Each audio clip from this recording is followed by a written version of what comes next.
21 كان اسمها الجمعية الأندلسية، وأسسها محمد بن إسماعيل اللي جا من تلمسان إلى وجدة لغرض التدريس. بالنسبة للمغاربة، تسمية هذا التراث بدزيري هو ناتج عن تأثير الجزائر في المغرب، تأثير الجزائر في المغرب من خلال بعض المعلمين الذين كانوا يتوافدون على المغرب وخصوصا من تلمسان.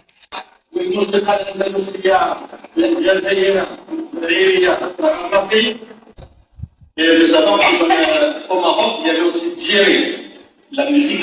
Et en plus de ça هما كيغنيو الملحون اكثر منا حنا، هما مازال كيوزعوه وكيديروا بزاف. يا ان غراند ايشانج بين الجيري. إثر الاحتلال الفرنسي للجزائر، هاجر عدد من الجزائريين إلى المغرب بحثا عن الحرية، فنقلوا معهم ألوان الطرب الجزائري، واستطاعوا نشره بين الهواة بل تعليمه لكثير من محترفي الموسيقى بالمغرب.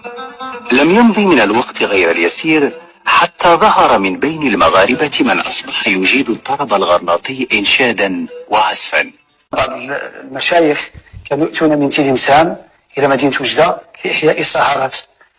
هذا الوجود نتاع هذا التراث في مدينة وجدة هما العائلات الجزائرية اللي متواجدين بكثرة هنا في وجدة. دونك هذه العائلات هما اللي نقلوا لنا هذا التراث اللي حنا نقولوا غرناطي، ما الاصل ديالو غادي نسميوه اندلسي جزائري. والجزائريين وكانوا كيجيو من الجزائر، ديك الاغاني كيجيو المغرب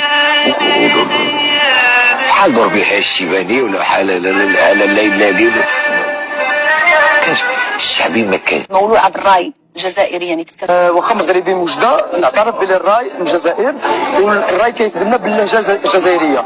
اللهجه ديال الراي الجزائريه سي تو افي نورمال باسكو لو راي كيتغنى باللهجه الجزائريه.